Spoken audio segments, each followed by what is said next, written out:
final, jadi tidak bisa, jadi dia akan main aman dulu. Main aman. Ya, terutama di Australia.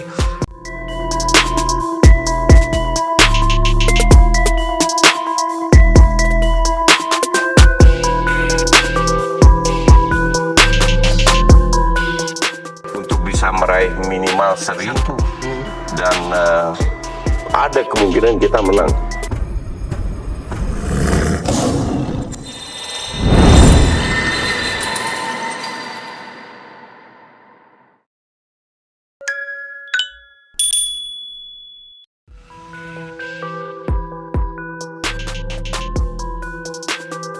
Indonesia gemparkan grup C. Coach Justin yakin timnas Indonesia bisa raih 6 poin.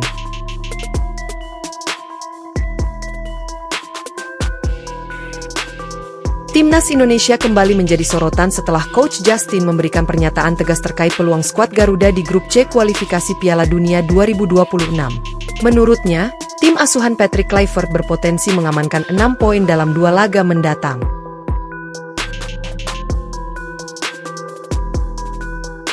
Kalau bermain dengan disiplin dan strategi yang tepat, saya yakin Indonesia bisa mengalahkan lawan-lawan di grup C. Ini bukan mustahil, tegas Coach Justin. Optimisme ini tentunya membakar semangat para pemain dan supporter. Dengan performa yang terus meningkat, Garuda siap menggebrak dan membuktikan bahwa mereka bukan sekadar tim penggembira.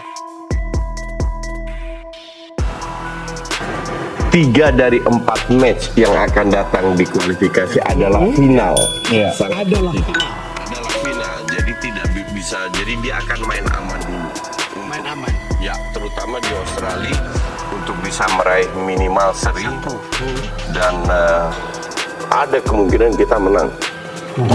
Dengan Australia. Ya, Kalau dari timnas Australia sendiri, kita harus jaga-jaga apa ini? nggak ada. Nggak ada. Serius nih, nggak ada. Ini persis saya katakan. Confident sekali ya. Ini persis yang saya katakan pas lawan Saudi. Oke. Apa yang kan mereka fisiknya kuat, iya. Risetnya jelas. Iya. Apa yang harus kita takutkan? Kan mereka menang lawan Australia, Argentina waktu di Piala Dunia. Iya. Betul, mereka menang lawan Argentina dengan pelatih yang sama. Kan habis itu nggak lolos grup juga. Iya. Jadi tim nggak sehebat itu. Iya. Jadi kalau ditanya apakah, ya saya nggak tahu juga. Mungkin kekurangan kita yaitu waktu, nggak bisa bareng. Tapi dengan melihat budaya pemain-pemain mayoritas, pemain diaspora yang sudah biasa dengan filosofi total football, harusnya nggak ada masalah. Artinya Nggak yang butuh waktu banyak. yang dikatakan oleh coach adalah tim ini bisa lebih baik dibanding ketika STY menanganinya. Ya, Jadi tugas Kluivert dan para asistennya adalah memenangkan pertarungan pertama. Paling tidak boleh kalah. Betul. Kira-kira begitu ya. saya setuju. Harus menang berarti kan? Lebih baik menang. Apakah pertanyaan kedua kan, apakah kita bisa? Pertanyaan ketiga adalah berdasarkan apa kita bisa menang? Iya kan? Kita itu selalu main kan kita main di klub kecil kan. Contoh It says main di Venezia, rank 19 di Serie A. Kan Venezia klub kecil. Kok bisa itu? Jangan lihat Venezia klub kecil. Yang ada It says tiap minggu bertarung lawan Milan, Bologna, Juve dan lain. Di situ terus begitu juga Kelvin Verdong, begitu juga dengan Genot dan lain-lainnya. Makanya pengalaman ini penting. Itu saya yakin kita menang.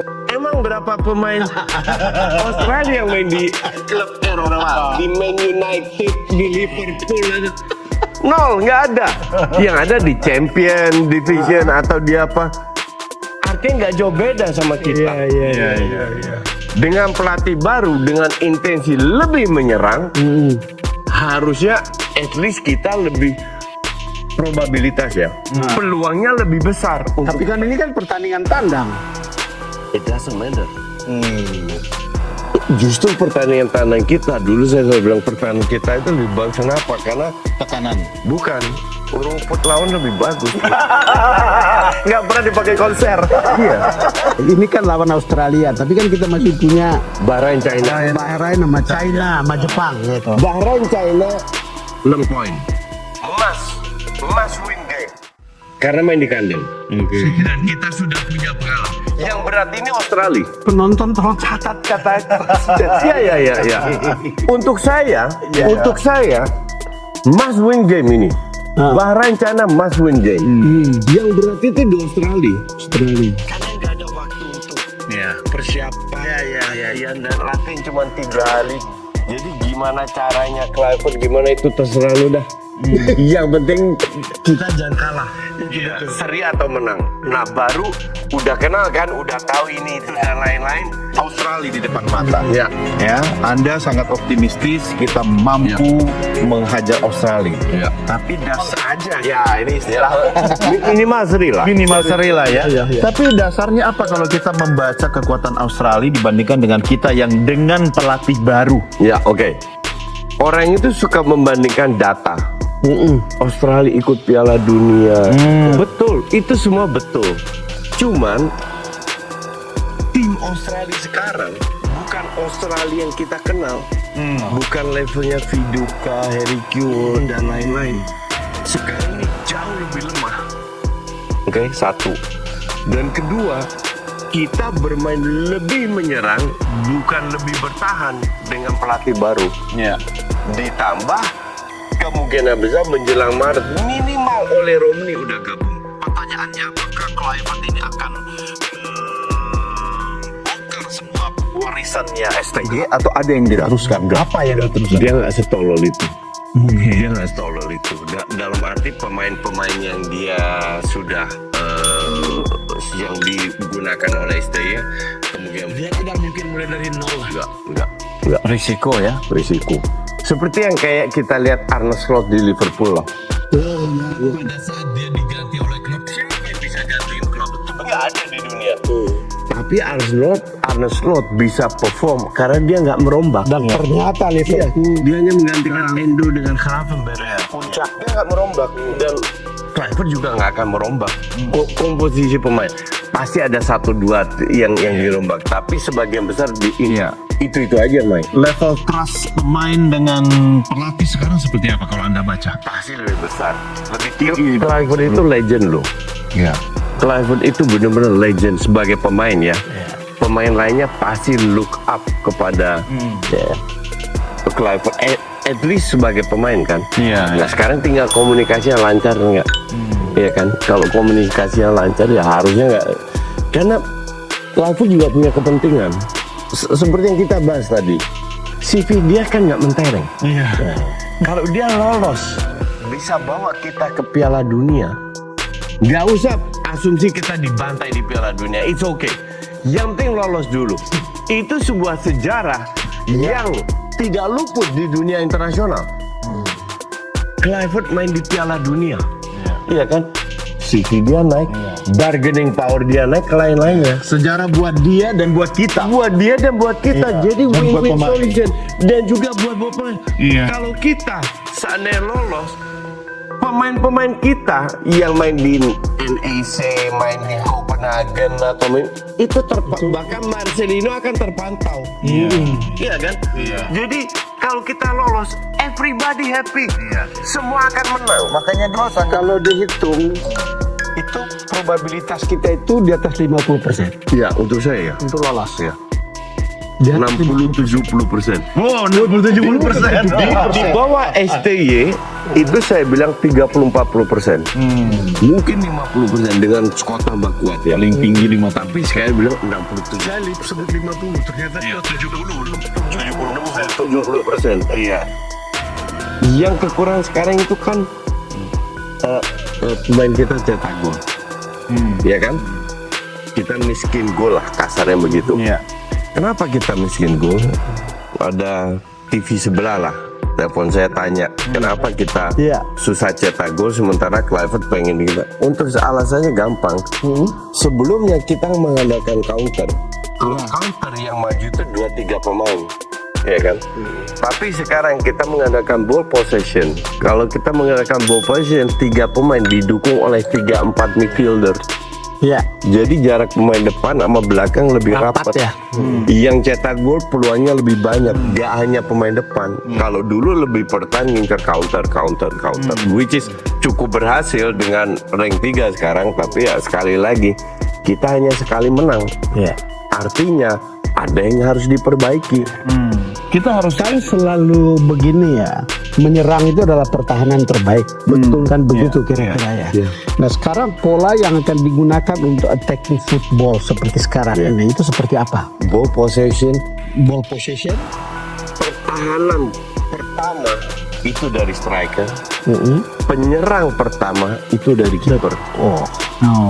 Pertahanan pertama dari striker, penyerang pertama dari kiper. Ya.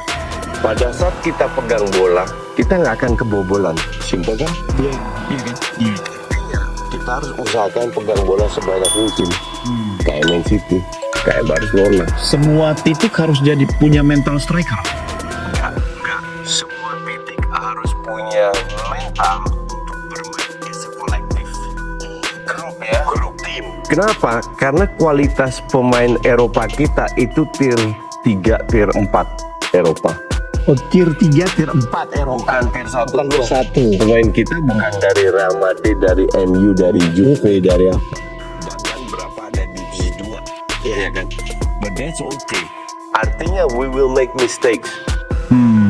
Pada saat kesalahan itu terjadi, yang lain harus bersedia untuk menutup kesalahan teman-temannya. Nah kalau lihat line up gitu, kira-kira apa yang bisa coach jelaskan?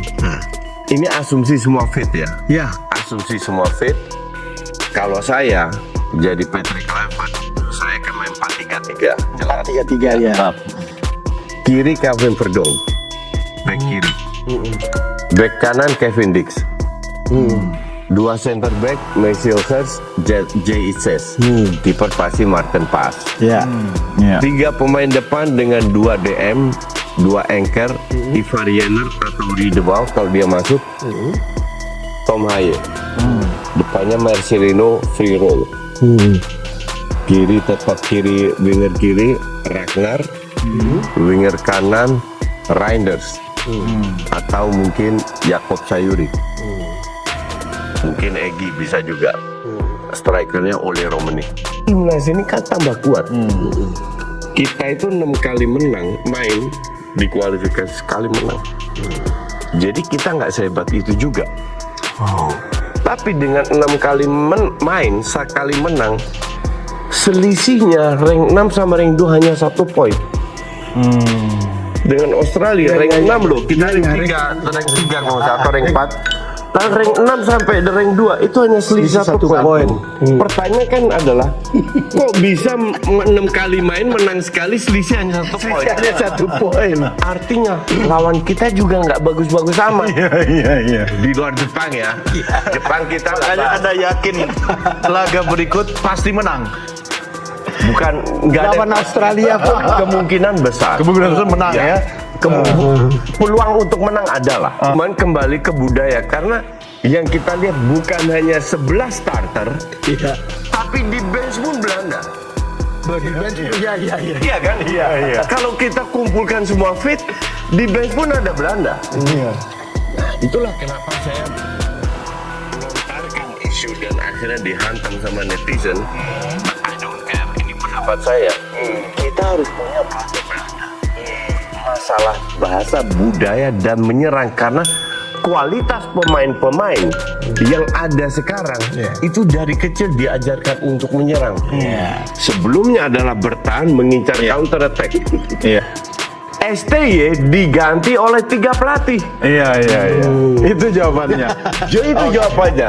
Bukan Kluivert digantikan STY. Bukan. Kalau itu semua orang marah, termasuk saya kaget. 3 pelatih. 3 pelatih yang jadi satu unit untuk menggantikan 1 pelatih. Oke. Iya. Dan itu keberuntungan, sebuah keunggulan buat kita. Itu sebuah strategi yang diterapkan oleh Erick Thohir dan strategi yang dahsyat yang penuh risiko. Risiko dalam arti kalau kita nggak lolos Piala Dunia, Iya. Erick Thohir Selesai. ya selesai. Ngapain 3 tapi nggak bisa apa-apa gitu. Termasuk saya juga dihantam. Sampai Marcio Noving, mantan pemain Ajax yang sekarang komentator di ESPN Belanda, bilang, harusnya ini pastor yang jadi head coach. Dia bilang begitu. Artinya kalau begitu ya, kalau ke dia bilang, tapi setelah saya pikir ini PR strategi dari PSSI. Sebagai seorang yang punya CV sebagai pemain luar biasa yang dikenal di dunia, jangan kaget nanti kalau pelatih Australia minta foto sama Clifford.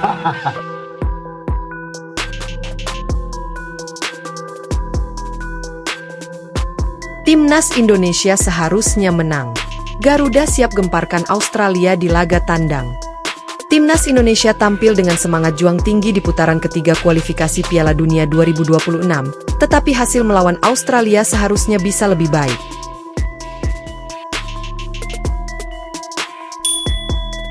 Australia bukan lagi raksasa yang tak tergoyahkan, sementara Indonesia bukanlah tim yang dulu.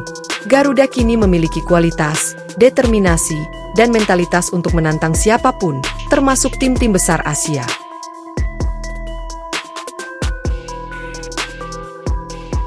Di laga sebelumnya, Indonesia menunjukkan potensi luar biasa.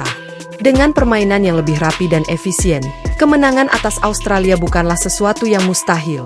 Laga tandang mendatang harus menjadi bukti bahwa Indonesia bisa bersaing dan membawa pulang minimal 1 poin. Tidak ada lagi rasa gentar, tidak ada lagi inferioritas. Patrick Kluivert harus memastikan anak asuhnya tampil penuh percaya diri dan berani menyerang.